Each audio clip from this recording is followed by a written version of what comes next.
iblis. Apa saudara? Tentang Lucifer. Nah, mari kita buka Alkitab kita dalam kitab Yesaya pasal 14 ayat 12 sampai dengan 17. Kitab Yesaya pasal 14 ayat 12 sampai dengan 17. Saudara yang ganjil, saya yang genap.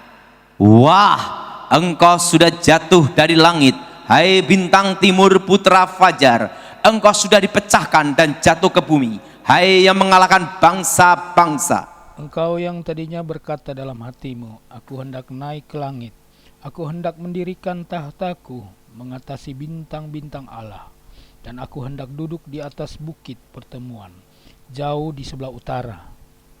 Aku hendak naik mengatasi ketinggian awan-awan, hendak menyamai yang maha tinggi. Sebaliknya, ke dalam dunia orang mati engkau diturunkan, ke tempat yang paling dalam di liang kubur.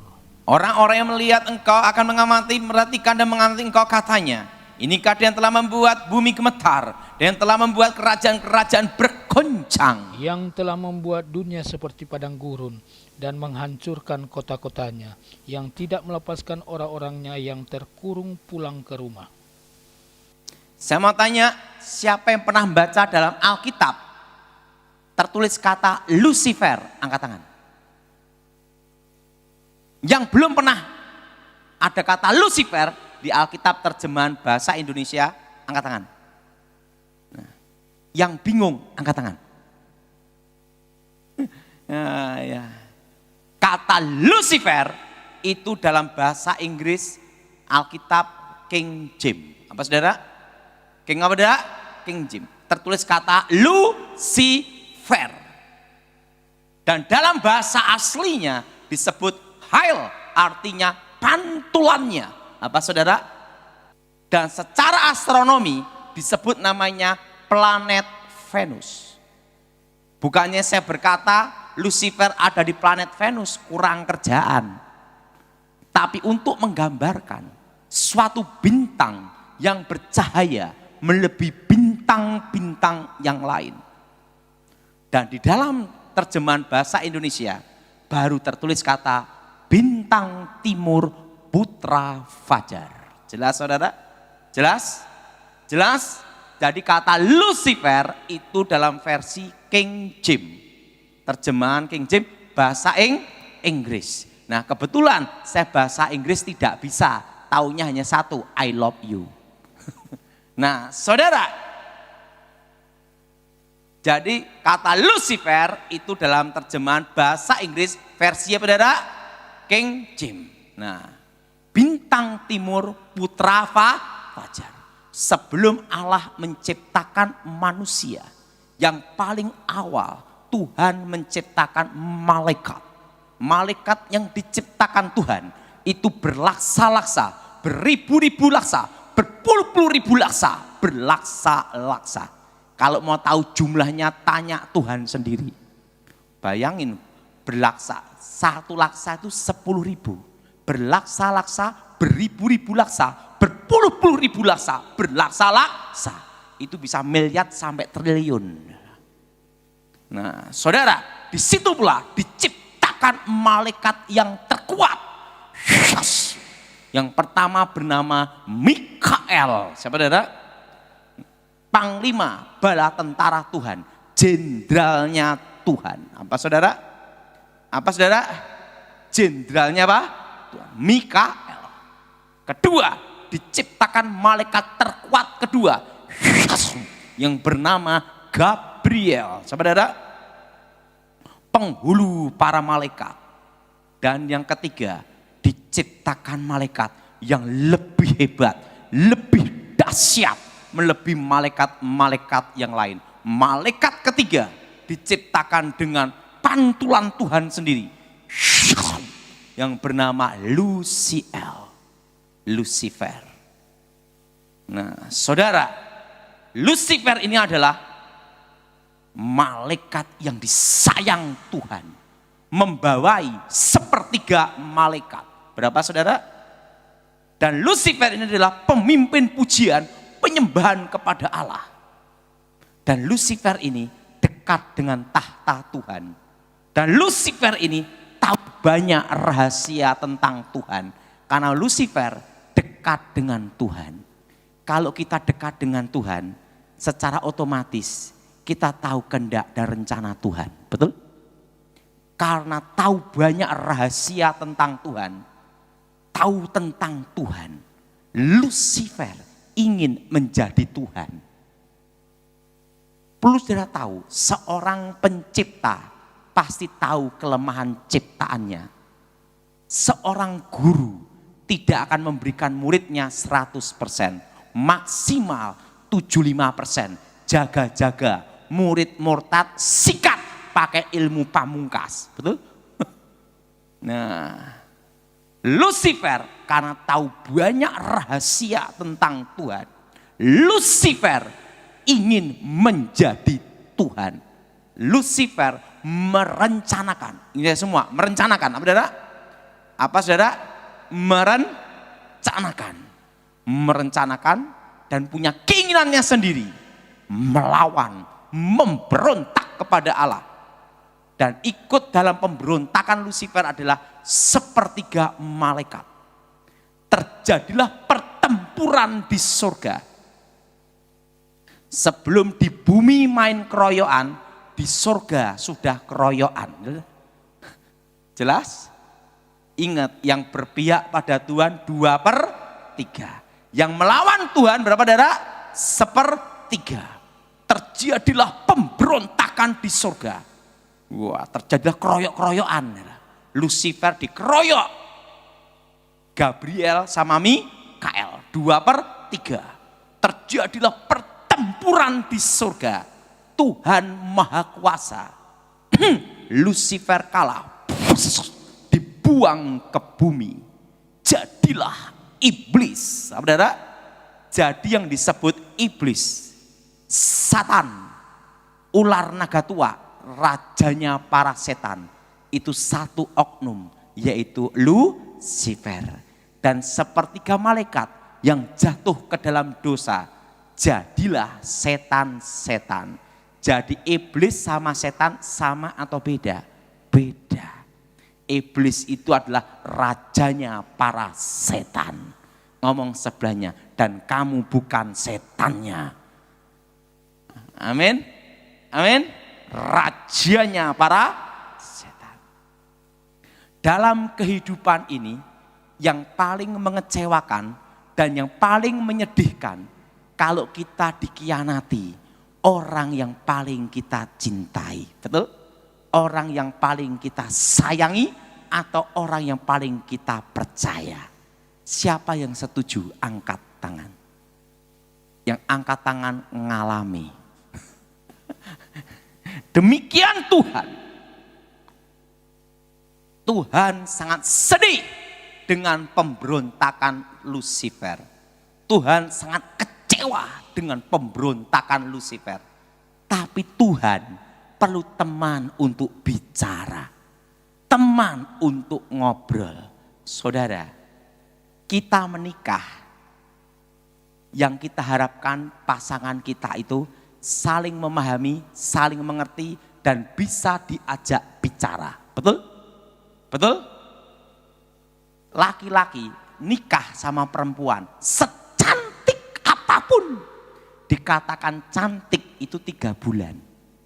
Setelah itu yang penting bisa diajak ngomong, diajak bicara, saling mengerti dan saling memahami. Betul? Suka dan duka. Siapa yang setuju? Angkat tangan. Nah, saudara cantik cerewet, suaminya stroke. Betul? Betul? Betul? Orang nikah itu penting apa?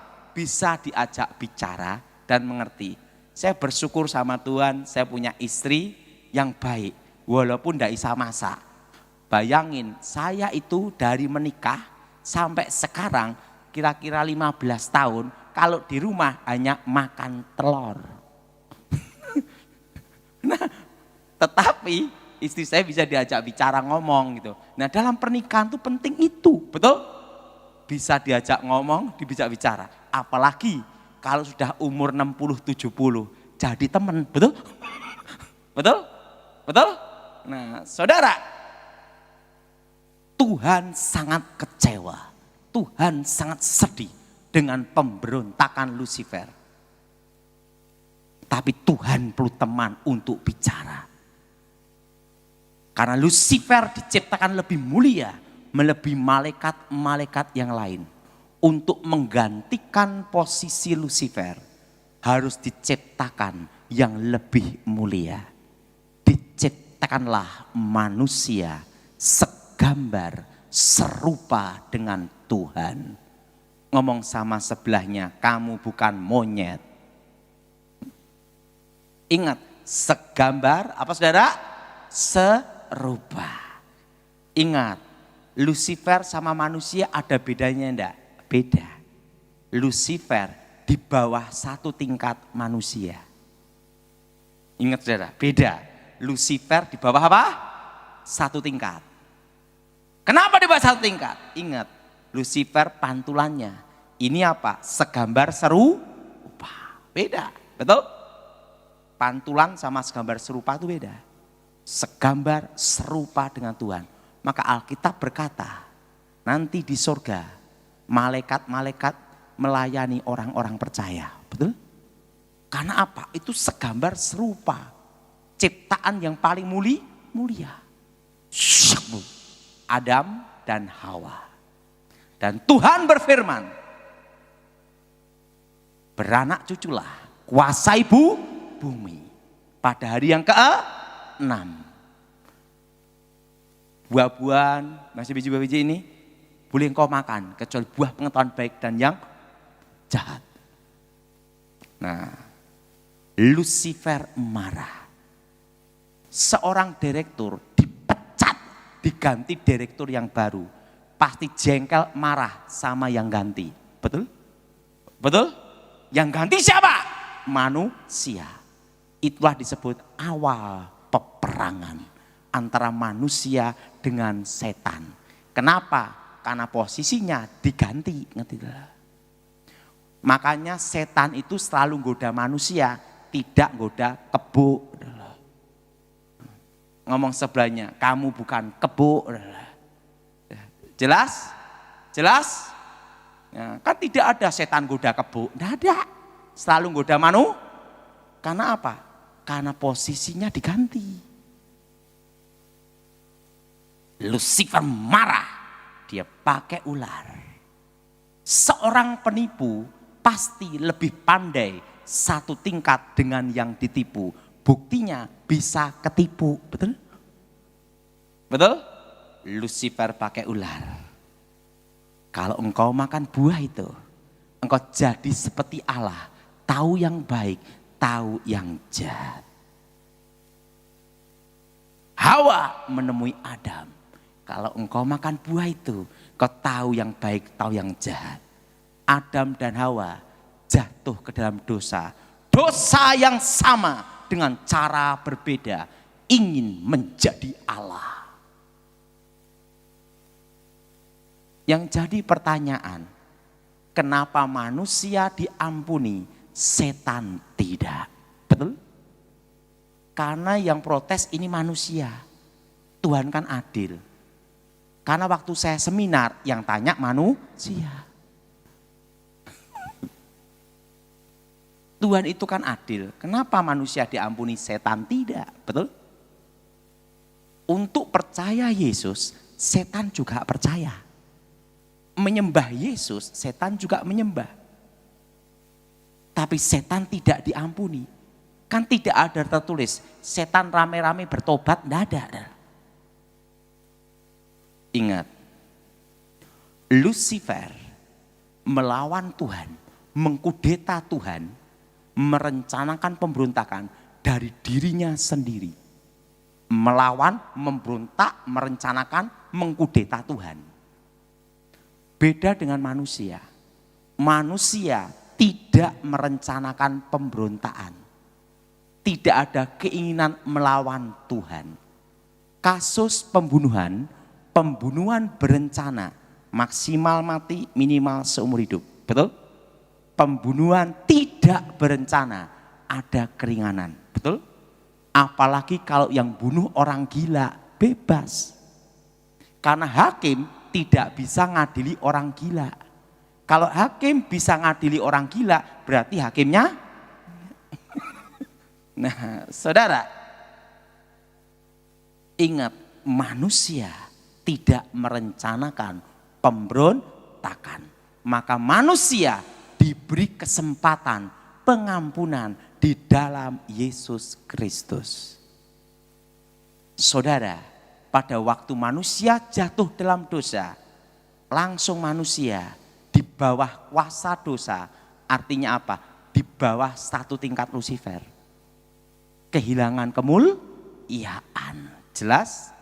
Nah, Yesus datang ke dalam dunia untuk memulihkan hubungan Allah dan manusia. Artinya apa? Segambar serupa.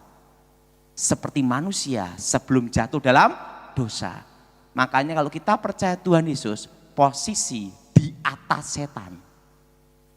Yang tidak percaya Tuhan Yesus tidak dalam Tuhan. Posisi di bawah setan. Dikuasai dosa, kuasa kegelapan.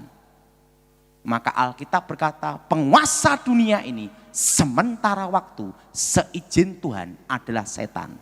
Tetapi masih di bawah kendali kontrol Tuhan. Jelas? Jelas? Jelas? Yesus datang untuk menebus manusia dari dosa dan memulihkan keadaan. Segambar, serupa. Amin? Amin? Makanya posisi kita orang percaya itu di atas setan. Tidak bisa disantet, tidak bisa diguna-gunai. Kok ada orang Kristen kena Pak? Itu Kristen tomat, habis tobat besok kumat. Belum dalam Tuhan. Kalau kita dalam Tuhan, posisi di atas setan. Nah, kenapa ritual-ritual kuasa setan, ritual kuasa gelap, di Eropa, di Asia, di Timur Tengah, di Timur, semua selalu hari Jumat. Kenapa tidak hari Minggu atau hari Sabtu? Itu untuk orang pacaran, malam Minggu. Yang jadi pertanyaan, kenapa selalu ritual kuasa setan, kuasa kegelapan seluruh dunia hari Jumat? Cina, Asia, seluruh dunia Jumat. Yang berhubungan kuasa kegelapan. Yang disebut Sabat Yahudi, hari ketujuh itu hari Sabtu. Hari pertama berarti itu Minggu. Kenapa Kristen hari Minggu? Hari kebangkitan Tuhan, kemenangan. Amin. Berarti hari yang keenam, hari Jumat. Ingat, hari keenam Tuhan menciptakan manusia, membuat perjanjian dengan manusia, beranak cuculah, kuasai bumi. Amin. Kalau Tuhan memberkati manusia, ingat lawan dari Tuhan adalah setan. Maka setan menggunakan hari yang keenam untuk mengikat manusia juga dengan kutuk. Jelas? Hari yang keenam itu artinya lawan dari Tuhan adalah setan. Maka ritual kuasa setan di seluruh dunia selalu hari ke-6. Jelas? Maka antikris itu 666, artinya angka manusia. Jelas? Jelas? Jelas? Nah, jadi hari yang ke-6 itu Tuhan memberkati manusia, memberkati masa depan. Beranak cuculah, kuasai bumi. Siapa yang setuju angkat tanganmu? Yang bingung juga angkat tangan, enggak apa-apa. Ingat, beranak cuculah, kuasai apa? Bumi. Hari keberapa? Ke-6. Demikian setan mengutuk manusia. Mengikat dengan perjanjian setan dengan kutuk. Apa arti kutuk? Ikutin saya semua. Kata-kata yang mengikat. Yang menyebabkan penderitaan, kesengsaraan, kehancuran, malapetaka, kecelakaan, sakit penyakit, kemiskinan, kematian abadi. Itu namanya kutuk. Jelas ya? Dan apa artinya berkat? Ini semua kata-kata yang memberikan kehidupan, kejayaan, kemenangan, keselamatan, kelimpahan, kekayaan, hidup abadi, kelimpahan. Itu berkat. Jadi lawan dari kutuk adalah berkat, lawan dari berkat adalah kutuk. Jelas? Makanya ritual puasa gelap di seluruh dunia pasti hari Jumat, malam Jumat. Maka terkenal namanya malam Jumat Kliwon. Jelas? Jelas? Itu di Indonesia. Kalau di Eropa ya tetap hari Jumat juga, malam Jumat. Tetap. Sampai ada filmnya The Friday kan ya. Karena apa? Itu adalah artinya lawan dari Tuhan adalah setan. Tuhan mengikat perjanjian manusia dengan berkat, setan mengikat manusia dengan kutuk hari ke-6 juga. Makanya puncak ritual puasa gelap seluruh dunia itu selalu hari ke-6. Jelas? Nah, yang jadi pertanyaan, siapakah yang bisa mengalahkan Lucifer? Karena malaikat terkuat. Yang pertama adalah Tuhan Yesus sendiri. Apa saudara? Apa saudara? Tuhan Yesus sendiri. Apa saudara? Apa saudara? Tuhan Yesus sendiri. Karena Tuhan Yesus adalah Allah yang menjadi manusia. Amin. Kedua, dikeroyok malaikat. Untuk mengalahkan Lucifer, malaikat harus mengkeroyok. Ingat di kitab Daniel. Daniel berdoa minta kepada Allah. Tuhan mengutus Gabriel. Di tengah jalan disabotase Lucifer. Gabriel kewalahan menghadapi Lucifer. Minta bantuan Mikael. Mikael turun dari surga. Gabriel dan Mikael mengkeroyok rame-rame Lucifer. Kenapa harus dikeroyok? Karena kalau menghadapi Lucifer sendiri, Mikael bingung, betul? Karena malaikat Gabriel, Mikael mengkeroyok rame-rame Lucifer. Lucifer kalah, lari.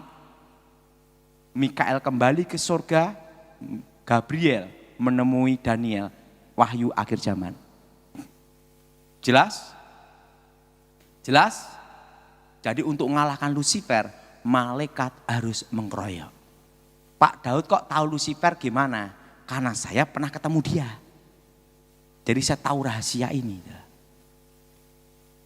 Tentang awal penciptaan. Dan yang ketiga, dikalahkan oleh orang-orang percaya di dalam nama Tuhan Yesus. Kenapa orang percaya bisa mengalahkan Lucifer? Ingat, waktu kita percaya Tuhan Yesus, hubungan kita dipulihkan, segambar serupa, dan kita layak memanggil Allah sebagai Bapa. Kembali ke tingkat awal lagi. Sebelum jatuh dalam segambar seru di atas malaikat. Jelas? Jelas? Jelas? Jadi ingat, kita orang percaya itu di atas setan. Orang yang tidak percaya Tuhan, tidak dalam Tuhan, itu di bawah setan. Bawah kuasa dosa. Jelas saudara? Nah kalau kita orang percaya di atas setan. Kenapa? Ditebus, disucikan dengan darah Yesus, dipulihkan hubungannya dengan Allah. Jadi saudara, sama setan tidak boleh takut. Karena engkau posisinya di atas setan. Amin. Siapa yang percaya setan takut sama saudara? Angkat tangan. Di luar gedung saya berkata, kita coba.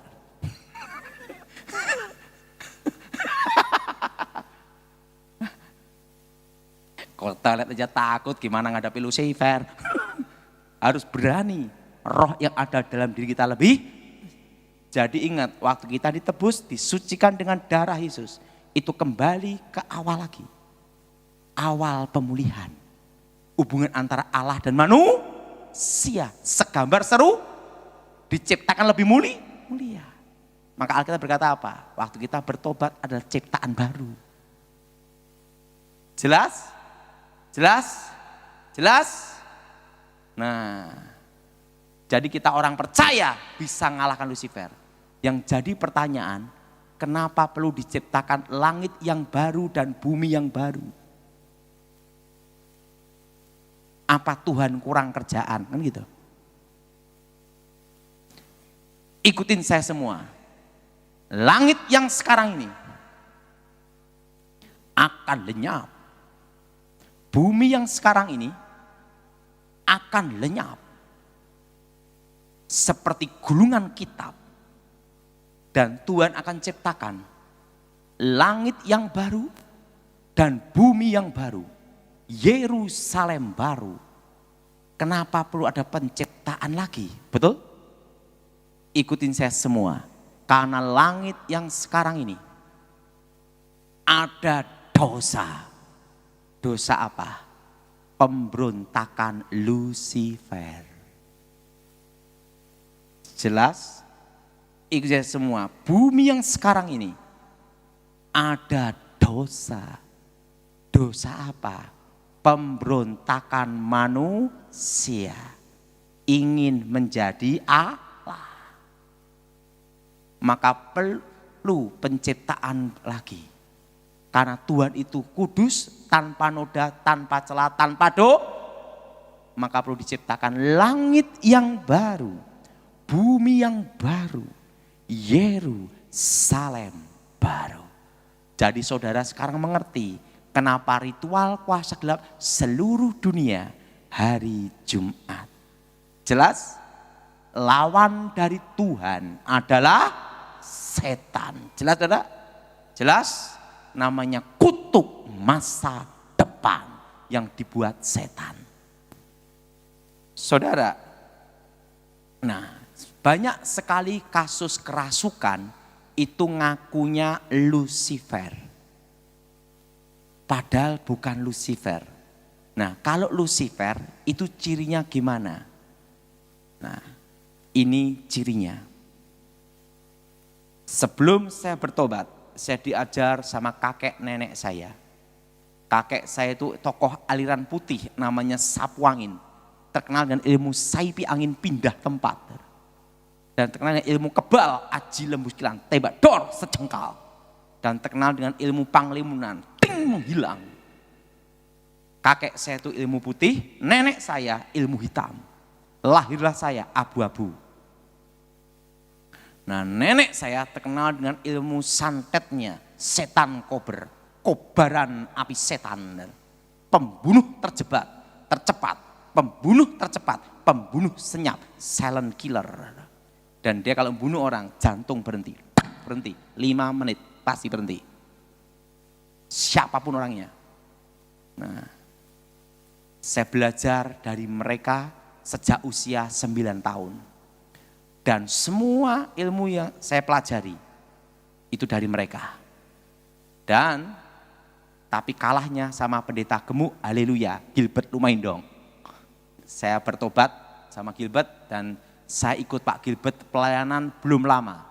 Saya ikut Pak Gilbert itu sudah baru 25 tahun. Berapa tahun saudara? 5 tahun. Waktu saya menguasai ilmu kakek nenek saya dan nenek saya. Kakek nenek saya berkata, kamu harus menguasai ilmu terakhir. Gabungan ilmu hitam, ilmu putih. Kamu harus ketemu seorang guru lagi. Pangeran, kanjeng pangeran. Untuk mengajarkan kamu ilmu pamengkang jagat, membelah dunia. Saya bingung, guru saya lebih hebat, kok ada yang lebih hebat, betul? Dan nyari gurunya satunya di mana kan gitu. Kamu ndak usah bingung cara cari gurunya. Ada cara untuk mengundangnya. Oh, langsung guru saya, kamu siapkan jiwa kamu, mental kamu dulu. Dan siapkan tubuh kamu, kekuatan fisik kamu dulu. Harus melebihi kekuatan manusia.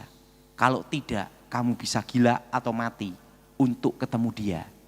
Untuk menguasai ilmu terakhir dan waktu akan berhenti.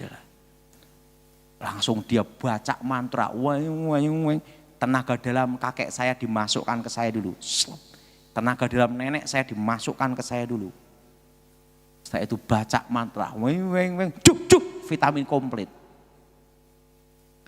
Tiba-tiba langsung awan gelap. Gempa bumi. Alam bereaksi. Angin ribut, petir, muncul satu sosok. Tingginya 3 meter. Baru saya tahu pangeran kegelapan. Wajahnya tampan melebihi Elvis Presley. Kalau sama bapak, lebih ganteng bapak. Untuk menghibur.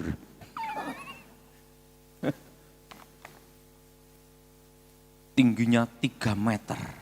Rambutnya silver perak. Dan model ininya tatahan es. Tembus pandang transparan.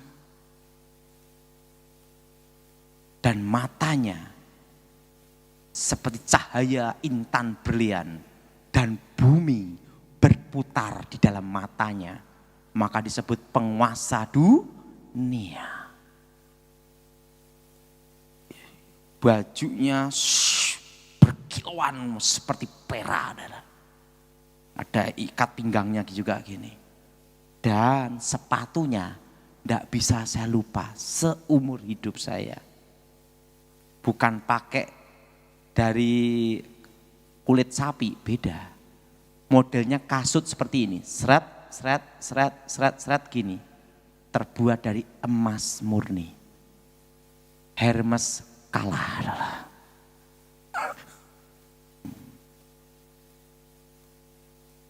Tingginya 3 meter. Disitulah saya ketemu dia. Dan komunikasi rohnya dengan batin. Maka tahu jadi yang disebut kontak batin, hubungan batin, komunikasi roh itu lewat alam bawah sadar. Makanya orang kalau cari nomor togel di kuburan ketemunya waktu mimpi, ngerti? Karena apa? Itu namanya komunikasi roh. Itu adalah alam bawah. Apa saudara? Alam bawah apa? Disitulah terjadilah komunikasi.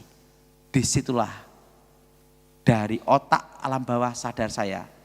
Pertama 3 hari, dilanjutkan 4 hari, jadi 7 hari, 7 malam. Untuk transfer pengetahuan. Makanya waktu saya ketemu dia, pengetahuan rahasia kegelapan ada di sini.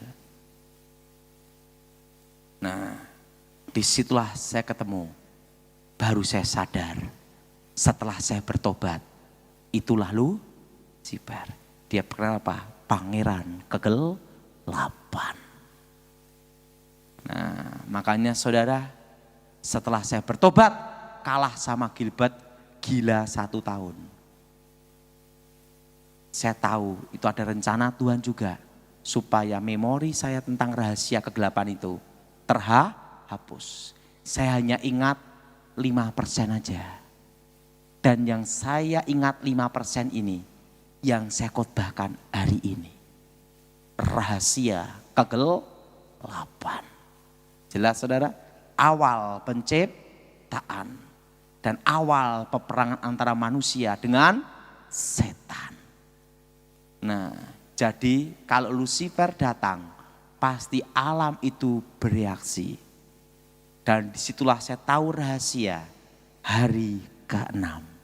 Kenapa ritual-ritual kuasa gelap seluruh dunia, Timur Tengah, Asia, Eropa, benua apapun, pasti hari ke-6. Jelas? Artinya lawan dari Tuhan adalah setan.